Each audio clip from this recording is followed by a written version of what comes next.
Hello, good afternoon, and welcome to Joy News Today, live on the Joy News channel, live from our studio here in Kokomlele, Accra. We are on DSTV channel 421, GoTV channel 144, and around the world on myjoyonline.com. Coming up, 600 CSOs working in education petition IMF board to remove what it calls brutal expenditure cuts on Ghana's basic education sector. We have more. Attorney General Godfrey Obuasi says the jury's verdict on the Gregory Afoko case is a reflection of the severe challenges with such trials here in Ghana. He has served notice of reforms. We have details as family of former MPP Regional Chairman Adams Mahamas expresses their disappointment in the jury. Disappointed with the outcome because from the evidence that the prosecution marshaled, we are of the view that compelling evidence was led. MP for Obom Domiabra takes rare step leaving her constituency to battle it out for the Ayawaso Central seat. Details as she vows to take the seat that the NDC has never won. We cannot come back to power with a hung parliament. So everybody is protecting his seat. But you need one person who will sacrifice himself for a party. I decided that Obom Domiabra has been NDC's safe seat ever since that constituency was carved. So I can leave that constituency and come and support Ayawaso Central. And we'll also hear from an aspirant, Vera Haibo, who says she will be the churchy fly which will kill the elephant in the Hohoe constituency.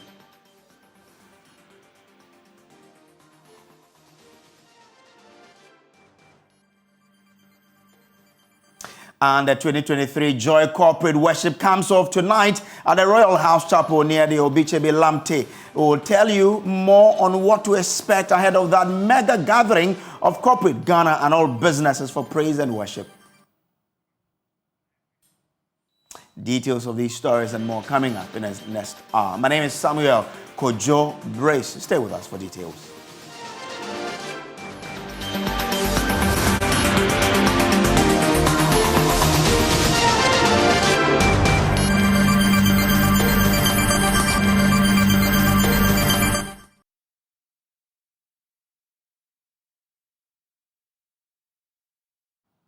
Now, Attorney General Godfrey Obuasi says the jury's verdict on the Gregory Afoko case is a reflection of the severe challenges with such trials here in Ghana. The jurors could not reach a 7-0 verdict, which means Mr. Afoko would have to be prosecuted again. They, however, convicted his co-accused, Asake Alange, on a charge of conspiracy to commit murder and is to face death by hanging. Lawyer for the Adams Mahamas family, Anthony Namo, has been reacting to this decision. We are disappointed as a family.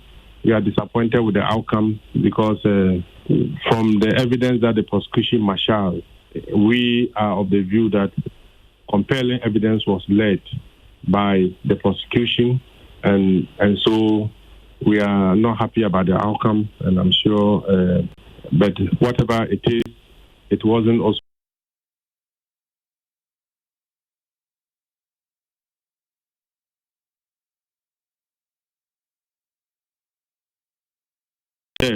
I think that is fine. I mean, we only wait and see what the prosecution will do by way of their option. They will exercise the option as to whether there will be a retrial or whatever decision they will take.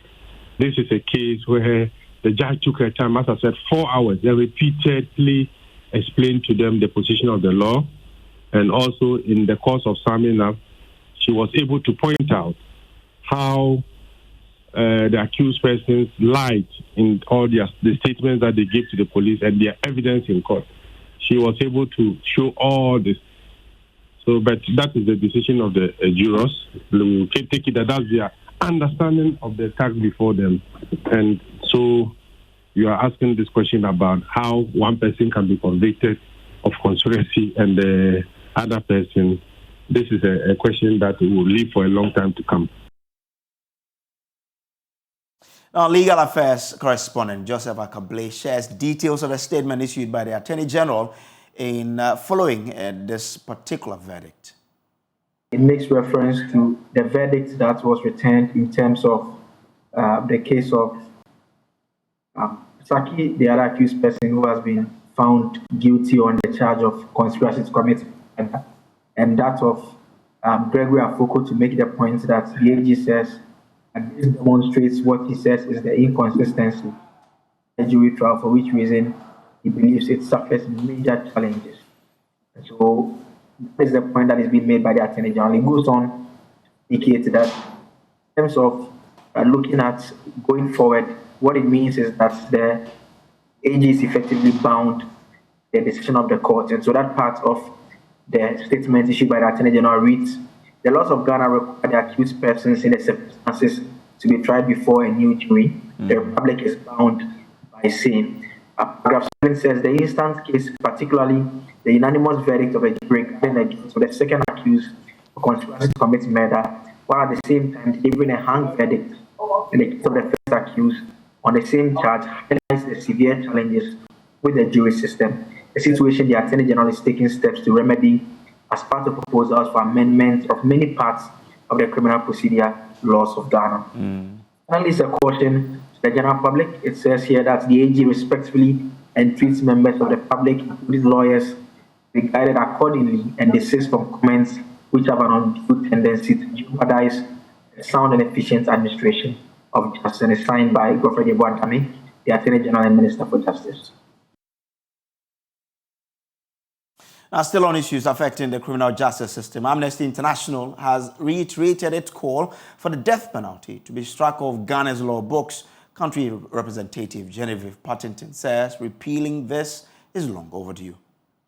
But it's very important that we are creating a system of reform and not just punishment.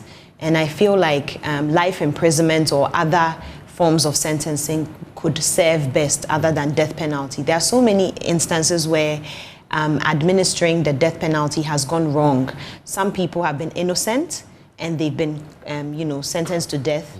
And also, we've had, for Ghana, it's by hanging, death by hanging if you committed murder or treason. In the States, there's the lethal injection, which, apparently people suffer a lot when they go through that. And it's, I know people say the person's a murderer and things like that, but why don't we consider other forms of punishment? There's life imprisonment, but there are other alternatives, because with murder, there are different kinds of murder under the law.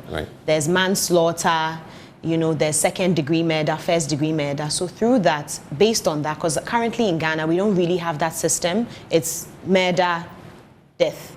So right now, I know that we've had an engagement with the Office of the Chief Justice, and they are currently re-looking at how they can sentence persons accused based on the type of murder they've committed. I think that's a step in the right direction. I know that they've issued a memo to government on this, to the Attorney General, sorry. So we're working with them to make sure that once Ghana, takes that out of our laws, which is specifically the Criminal Offences Act and the Armed Forces Act, there are specific articles in there that need to be removed. And even that doesn't necessarily cancel completely the death penalty, because there's one more which is on treason. But most of the time, people who are incarcerated are not, they are not there for treason, they are there for murder. So, so we're looking at that. And then once we amend those acts, I think, it will be a step in the right direction. Out of the 51 countries in Africa, 24 of them have abandoned constitutional rule, whilst 18 of them have either modified or eliminated the constitutional time limit. The detail is contained in a report released by the Africa Center for Strategic Studies, which is an academic institution within the United States Department of Defense. Addressing the 2023 Democratic Union of Africa Forum in Johannesburg, South Africa, President Akufo-Addo said the reasons behind the continuous stay in office by some African leaders are many and varied. And liberty of each and every citizen, unquote. The vision was to spread the benefits of private property and a society of aspirations to all citizens, not just a rich and privileged few. The majority of us on the continent have learned everybody has accepted democracy as the preferred mode of governance. Indeed, according to the Africa Center for Strategic Studies, 18 African leaders have either modified or eliminated constitutional term limits in the past 2 decades. In addition, another 8 resisted efforts to institute term limits, bringing the number of countries lacking constitutional restraints on political power to 24. This represents almost half of the number of countries on the continent. In contrast, the same source notes that 21 countries upheld term limits and 15 now have them in their constitutions. The average time office holders have been in power in the 21 countries that have respected term limits is 4 years. In most of the situations where incumbents have not respected term limits, they've argued that the basis for hanging on to power is in response to popular pressure to remain in office, and that term limits have no meaning in poor and underdeveloped societies where uplifting the standards of living of their citizens is of the highest priority.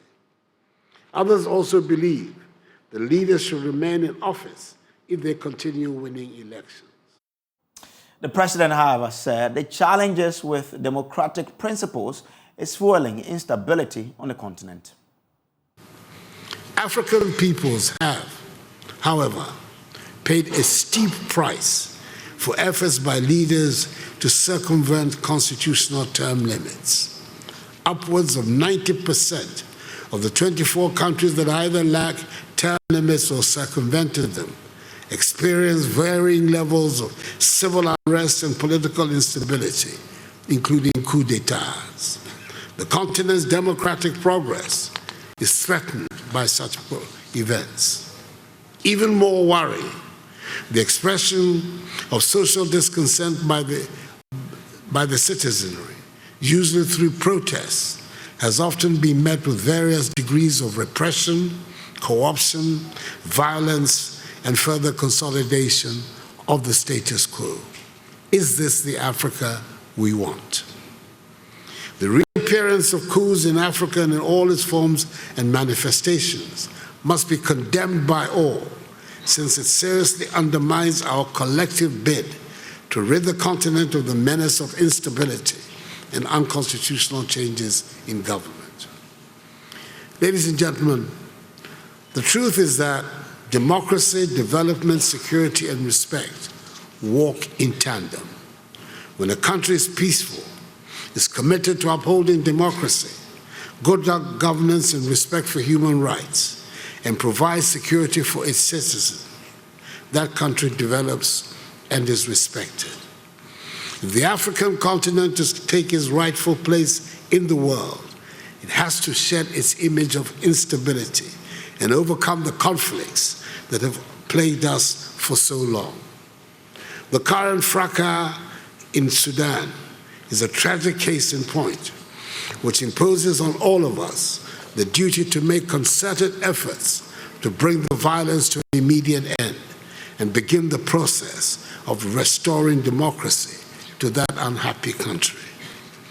Those who seek to play meaningful leadership roles in Africa would necessarily have to prioritize the establishment of a peaceful atmosphere on the continent.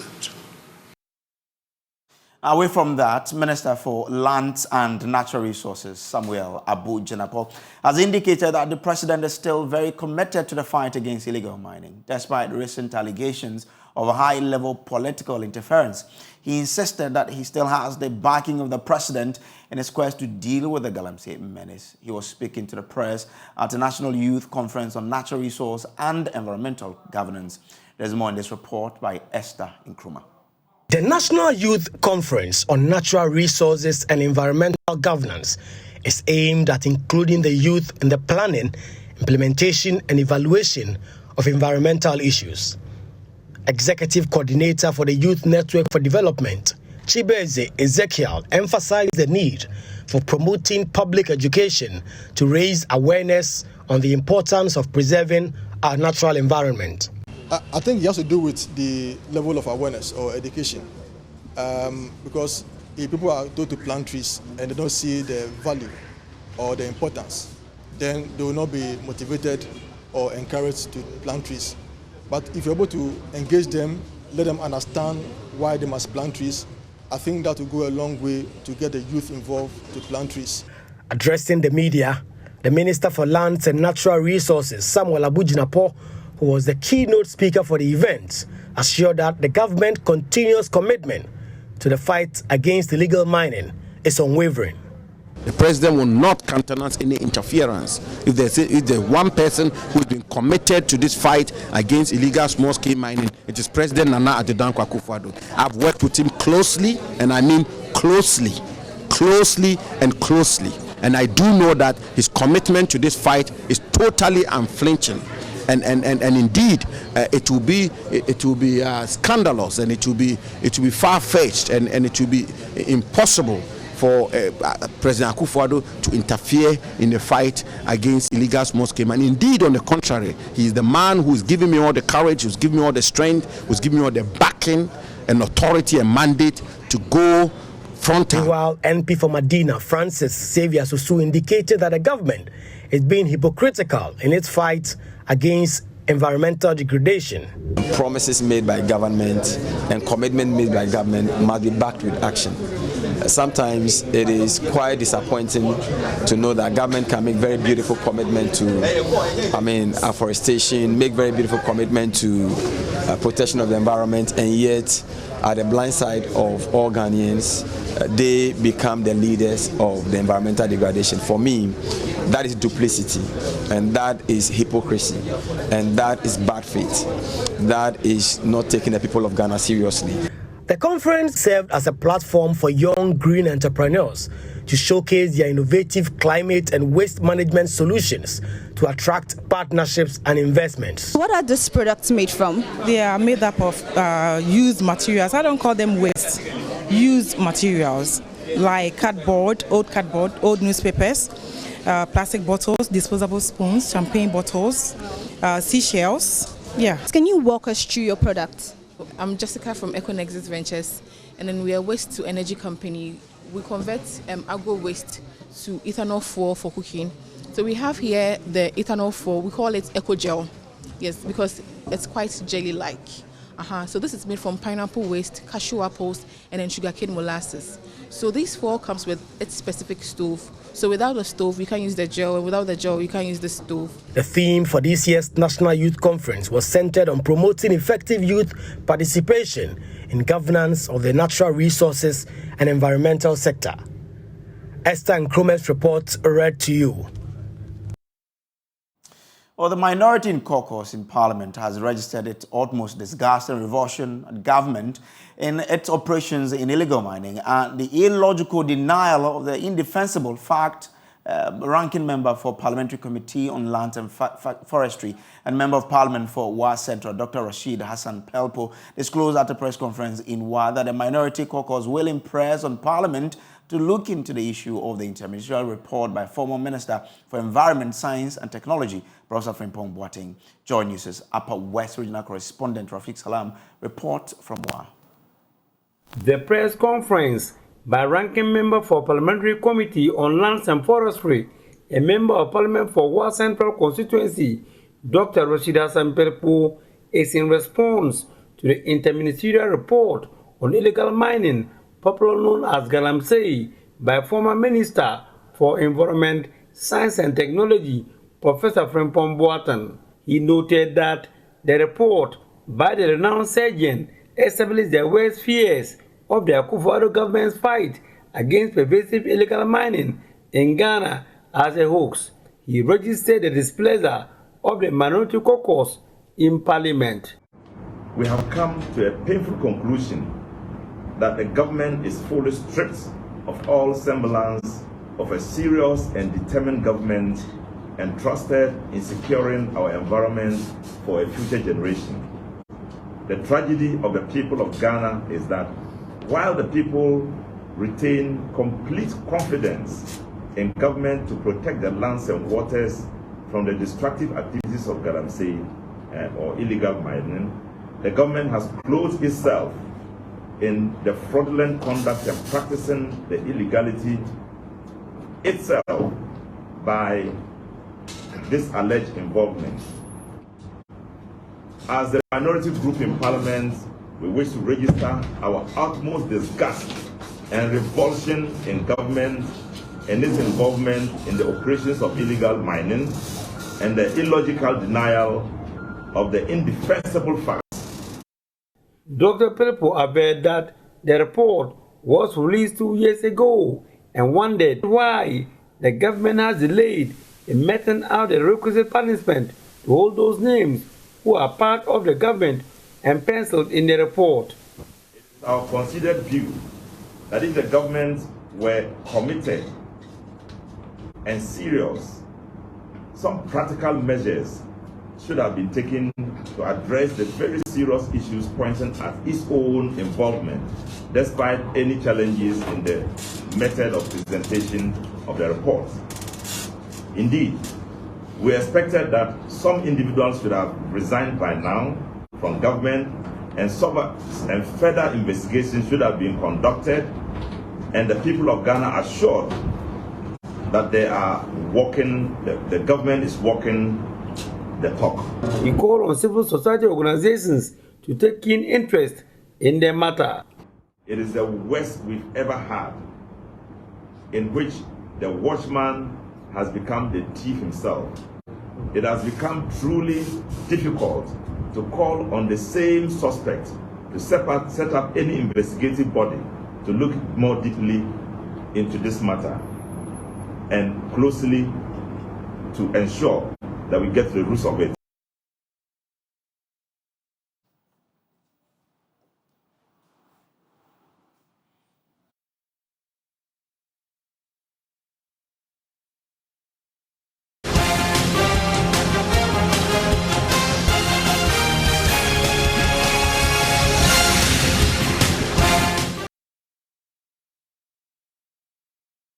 Joy News is your election headquarters. In our build-up to this NDC's primaries, in a very rare move, Member of Parliament for the Obum-Domiabra constituency, Sophia Karen Akuako, is leaving the constituency she won by close to 10,000 votes to contest the Ayawaso Central seat on the ticket of the NDC.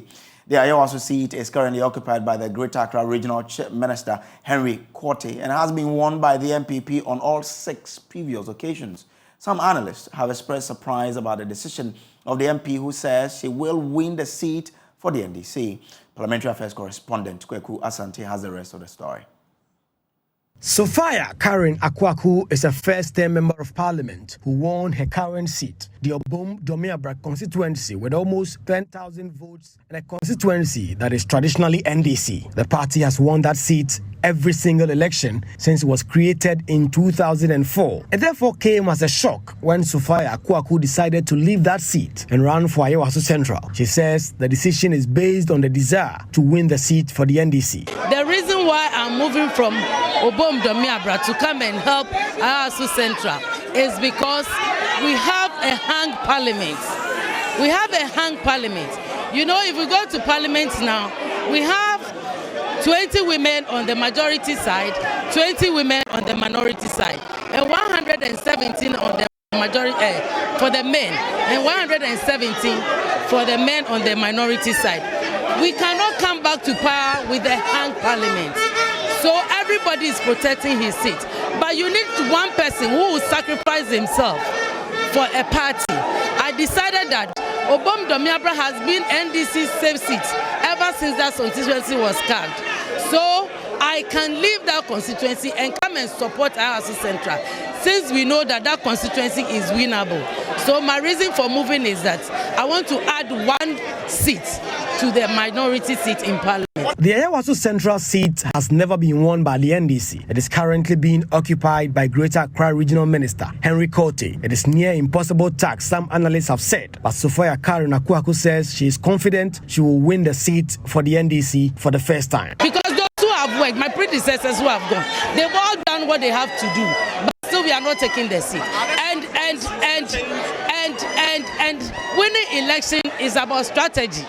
So I have my strategy. When I get to the ground, I'll put my strategy on the ground. Thank you. It's an election. I want to take the seat, period. When I finish taking the seat, we'll think about the policies. Thank you.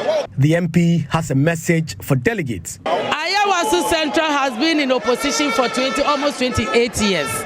This time around, they should give me their support, and I'm going to deliver the seat for them.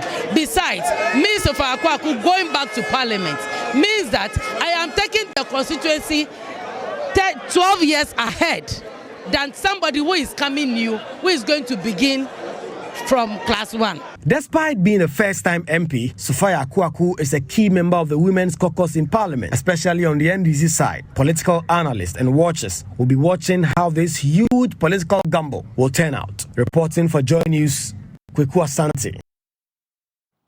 The National Democratic Congress parliamentary candidate Vera Haibo is optimistic about toppling Railways Minister John Peter Amewu off the Hohoi parliamentary seat in 2024. She believes her commitment to building human capacity and promoting economic growth in the constituency would convince the delegate and subsequently electorate to elect her as the next Hohoi Member of Parliament. She was speaking to Joy News' Fred Kwame Asari in Hohoi. The Hohoi constituency in the Volta region would witness a fierce competition in the 2024 parliamentary elections. The National Democratic Congress, NDC, sets out to wrestle the parliamentary seats it had occupied between 1992 and 2020 from the governing New Patriotic Party, NPP. The Railways Development Minister, John Peter Amewu, won the seat in 2020 from the NDC. Out of the 6 aspirants, Vera Haibo, who's a PhD candidate at the University of Glasgow in Scotland, believes she can win back the seat for the NDC. I remember reading some textbooks some back that said that the cheche fly and the elephant. It was just that small cheche fly. That small cheche fly that killed the elephant.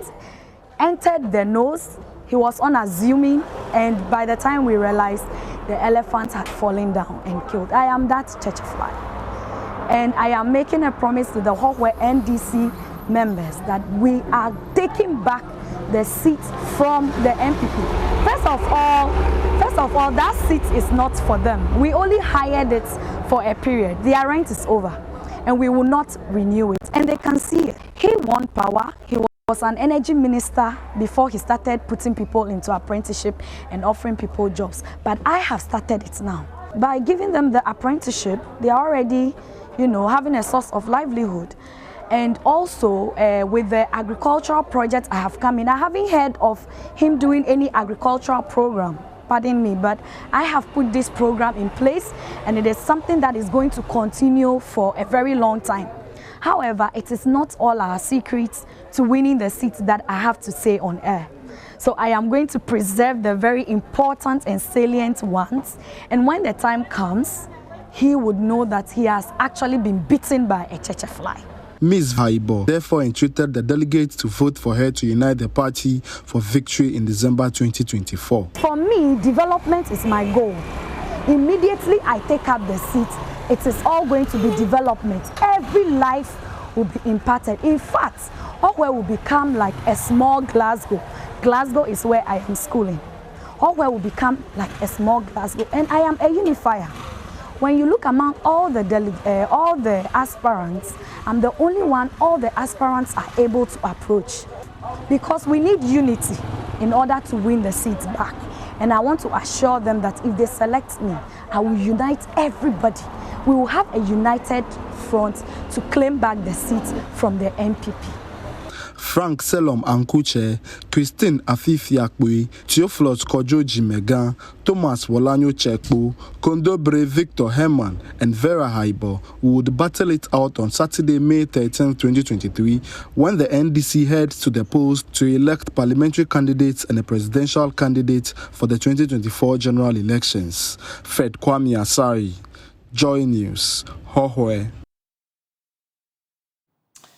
EduWatch and representatives of over 600 civil society organizations working to promote access to quality basic education and social protection in Ghana have submitted a petition to the board of the International Monetary Fund, the IMF. The petition calls on the IMF board to remove brutal expenditure cuts in Ghana's basic education sector arising from Ghana's bid to meet conditionalities for its extended credit facility application. My colleague Kweku Asante has details of the petition. This petition from Africa Education Watch and over 100 other civil society organizations reference series of meetings that the IMF staff in Ghana held with these civil society organizations, assuring them, according to this statement and according to this letter transmitted to the IMF, that the IMF deal will ensure that cuts to pro-poor policies will not happen. Indeed, let me reference that it says that prior to this staff level agreement, civil society representatives in Ghana held 2 meetings with the IMF team in Accra, during which the IMF assured participants of its commitment to protect social protection and related budget from expenditure cuts as part of the expenditure rationalization. They reference specific areas such as the basic education, school feeding program, and cash grants to the poorest. They say, however, that the medium-term expenditure framework presented to the IMF by the government of Ghana, including the expenditure allocations in the budget statement for 2023, has specific caps. First, a 12% of the national budget allocated to education, 11% projected expenditure to education in 2024 and 2025, 3% GDP allocation to education in 2023, as well as a 25% decline in the projected expenditure allocation for the basic school feeding program in 2025. They have concerns that if these things are carried through, education in Ghana will suffer, and so they are petitioning the IMF, asking them to intervene and ensure that government does not make these cuts. Your Head to Radio, Joy 99.7 FM, is later this evening bringing together corporate Ghana and all businesses to offer praises and supplications unto the Most High in its annual Joy Corporate Worship. This year's event is happening at the Royal House Chapel, Ahimfie, in Accra, exactly at 6 p.m. In case you're wondering about what to expect at that gathering, you might want to hear directly from some of the artists on the bill. And the one who walked. Name is Emoji Music. On Friday, by the grace of God, I will be with you at Royal House Chapel, time 6 p.m. for the Joy Corporate Worship. If you're a company, if you're a family, and you want somewhere to worship on Friday night, that is this Friday, I urge you to be at Royal House Chapel, where we are having the Joy Corporate Worship, and I'll be there live with my team to lead you in worship and praise, and I believe your life will never be the same. See you this Friday at 6 p.m. God bless you. Hello people, my name is Celestine Donko, and if you are a corporate fellow in Accra, Ghana, listen guys, Joy FM is bringing to you corporate worship tomorrow 6 p.m. at Royal House Chapel. That's 28th of April, and I want to encourage you to make the time to come. Join us, worship and express your gratitude unto God for watching you drive in and out of your home to work all the time. Bible says in Psalm 103 verse 2 says, "Bless the Lord, O my soul, and forget not all his benefits." Come join me, sing and praise and dance. And who has the final say? Mawu jojoy anokwaleto. See you tomorrow. And the one who walked through the gates of Oyedo and come into this place on the 28th, let that person's life never be the same again. Those who come sick must return healed. Amen. Those who come broken must return put together. Amen. Those who enter shattered must live with hope. Those who come weak must return with strength. Those who come poor must return blessed. Those who come without hope must live with hope in Christ Jesus. Thank you for answered prayer. And the saints of God, clap your hands and shout a big amen. Amen. A big amen from all of us here. Remember, the time is 6 p.m. and you and all are cordially invited as we lift up worship unto the Most High for His grace. We're watching Joy News today. We'll take a quick break. We'll return with business. Stay with us.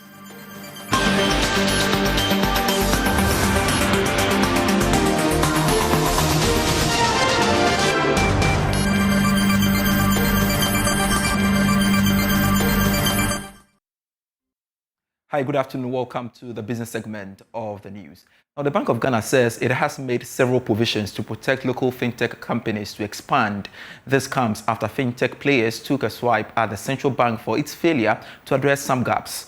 Meanwhile, head of fintech and innovation at the Bank of Ghana, Kwame Opong, speaking to Joy Business at a stakeholder meeting on fintech development organized by Templars law firm, indicated that his outfit is working assiduously to support all players within the space to thrive. The roundtable discussion explored many opportunities and challenges associated with fintech in Ghana. According to Kwame Opong, investment within the fintech space in the country is large. So I think from a Bank of Ghana standpoint, we are continuing to evolve policy to support the development of fintech, particularly as we see both local and international interest in investing in fintech in Ghana. And so what we have begun from the perspective of interaction and engagement with industry to understand the emerging opportunities for them and see how we can also support and promote it without compromising our core mandate around stability, etc. I think those are things that we'll continue to do. And also, perhaps finally, to add, we do see a significant opportunity for even more collaboration, not just among fintechs, but between fintechs and other financial institutions within the country, within the safe framework and ambit that the central bank provides. And so we'll continue to guide the path of innovation and the development of fintech, because we think there's an opportunity to drive financial inclusion, an opportunity to drive investment, and an opportunity to really enhance the overall livelihood of the average Ghanaian. Head of Legal and Corporate Affairs, Mobile Money Limited, MTN Ghana, Papa Osei, said the integration of technology into offerings by financial services companies to improve their use and delivery to consumers is supporting the financial inclusion agenda. Of course, with any regulation, there are usually gaps, right? And it's important for the players to engage with the regulator. Once you engage with the regulator, you bring out what the gaps are, bring it to the attention, because we are the ones within the system, and they are sort of the enablers of the system.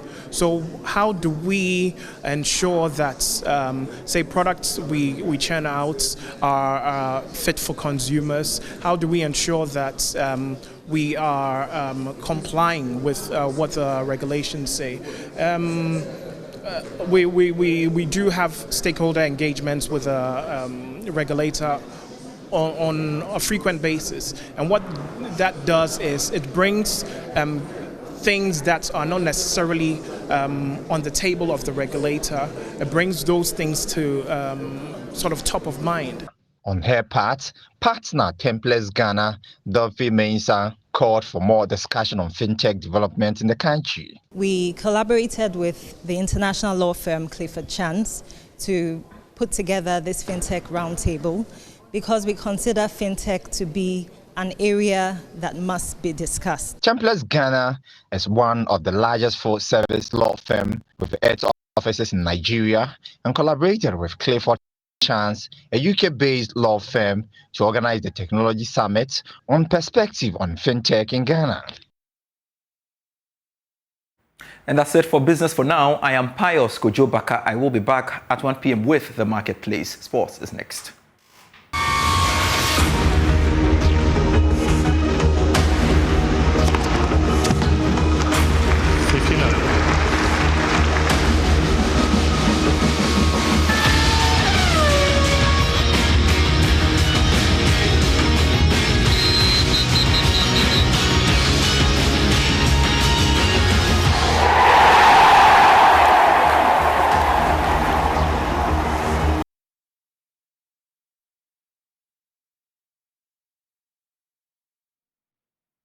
Muftau Nabila Abdullah here with sports on Joy News today. Former Jamaican sprinter Asafa Paul teamed up with Sports Equity Lab and Swiss Sportswear Company on to organize a speed clinic in Ghana. The speed clinic was part of Sports Equity's 4-day Max Velocity Speed Summit, targeted at providing feeds to boost performance of young athletes. My colleague Michelle Queno was there and comes through with this report.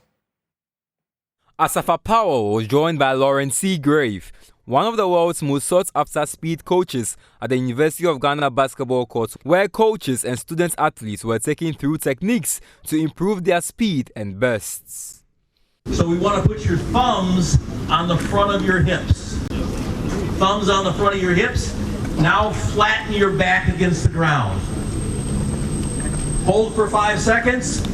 Lauren Seagrave is an American coach with over 50-plus years of experience, gathered from professional teams and bodies, including athletes like FIFA, AC Milan, Juventus, Barcelona, the NBA, Chicago Bulls, Olympic and Paralympic athletes from Italy, Canada, Belarus, Jamaica, Sweden, US, Ghana, Brazil, and a host of other countries. He's also been involved with the US National Football League, the NFL. This is not a workout. It is a clinic, which means it's a seminar, and they're here to learn how to become faster. They're not here to get tired. And so we're going to be doing a lot of teaching during this time and really try to impact not only the athletes but the coaches who are in attendance so they can take this information back home with them and continue to work on it and become faster.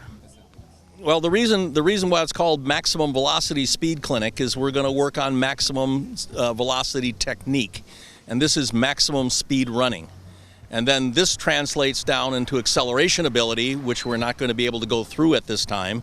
And then the other component of speed is multi-directional speed, which is acceleration, deceleration, change of direction, and reacceleration. And that deals more with team sports. The sports clinic was organized by the Sports Equity Lab, an NGO focused on the scientific approach to maximize performance in sports. It was founded by Dr. Yetsatsuakli Wosonu, a Ghanaian, former national long jump athlete. She represented the country up until 2016. When I was training with the national team, I saw 3 gaps. Number 1 was the science-based coaching. Number 2 was the inclusion of all athletes, including athletes with disabilities. Lauren forgot to mention, he was my coach. And in my training group down in Florida, we had Olympians and Paralympians mixed into the same group, all learning from the best. Why can't we do that here in Ghana? Have an inclusive sports environment where people with disabilities can also participate. And the third thing I saw was the absence of true professional coaching. And so we're trying to fill those 3 gaps in order to change the paradigm for sports here in Ghana. So specifically, what's Sports Equity Lab bringing to this? Thank you. Now on to Asafa Powell, the former 100-meter sprinter, who has run under 10 seconds more than any other athlete. 97 times he did that. And hinging on the performance of Benjamin Azamati, he believes Ghana needs to do more to equip its local potential. Well, I think that speaks a lot for itself. We're on a basketball court, like you said. And it's quite disappointing to know that there's no facilities. In Jamaica, my track club, we train on the grass, and we don't have the best facilities, but there are facilities in Jamaica that we can use if we so choose. But we just choose to use, what we have, at the club. So, we have a lot of facilities in Jamaica, and so you can see how we get to produce, all the athletes, So it's quite disappointing. I think, a lot can be done to improve Ghana, the sporting infrastructures. Tomorrow, Lauren Seagrave will join the University of Ghana's athletics team on the school oval to teach them the fundamentals to improve on their technique. Again, this is our wrap-up sports here on Joy News today with me, Muftau Nabila Abla. You can head on to myjoyonline.com and read some more sports stories.